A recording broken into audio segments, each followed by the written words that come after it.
Mkpocha na Nzacha nke ọnwa Oktoba na Anambra State ka ekwuru na ndị mmadụ esonyechaghị nke ọma n'Awka bisi obodo steeti ya nakwa gburugburu ya. Onye na-akọrọ anyị ihe gbasara gburugburu bụ Blessing Uchendu bụ onye gara leta etu ya bụ Mkpocha na Nzacha nke ọnwa Siga mere ka amata na ahụrụ ma ndị mmadụ ma ụgbọala ka ha na-agarịcha n'ogbe nakwa okporo ụzọ dịgasị iche iche n'ebe dịgasị iche iche ha gara n'ime oge Mkpocha na Nzacha gburugburu a. Gere akụkọ a ka o si wee gaa.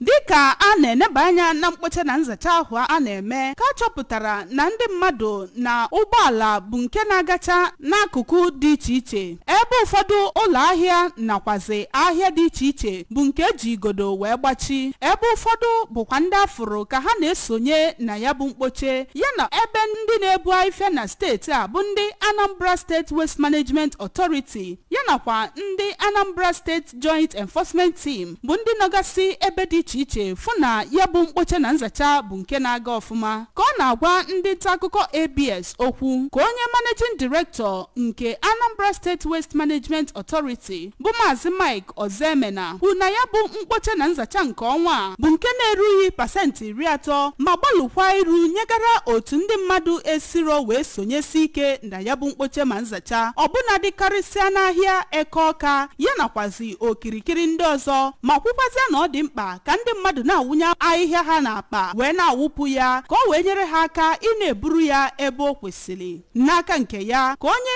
ọchịchị nchere oge nke Awka South bụ Maazị Tangod Aniago onye nke Prince Ikechukwu ndị Igwe nọchitere anya ya kwuru na ya bụ okpuru ọchịchị bụ ndị nke ga-enyesi aka ike ịhụ na ndị mmadụ na-esonye na mkpocha na nzacha ma rịọkwazịa ndị bi na steeti a ka ha gbaa mbọ na-agbasa amụma adịmọcha ghara ị na-ada iwu gọọmenti nyere. Onye du ndị otu Anambra State Joint Enforcement Team bụ Maazị Favor Okwudili n'okwu ya mere ka amata na isonyesi ike na mkpocha na nzacha bụ nke ga-enye aka ịkwalite mmụọ ndị mmadụ n'ihe gbasara mkpocha na nzacha ahụ ma kwuo na ndị otu ha bụ ndị nke gbadosiri ụkwụ ịhụ na ndị mmadụ na-esonye n'ezi adịmọcha na arụ ike na steeti a ọbụna dịka atụmatụ aka na-achị steeti a bụ Gọvanọ Chukwuma Soludo nwere. Ụfọdụ ndị bi na steeti a ndị sonyere na ya bụ mkpocha na nzacha nke gụnyere Ifeoma Nnọli Ikechukwu Eze toro ọchịchị na ugbu a maka mbọ ha na-agba ịfụ na eme ka steeti a dị ọcha ma rịọkwazịa ndị ahịa niile ka ha sonyesie ya bụ amụma gọọmenti wepụtara gharazi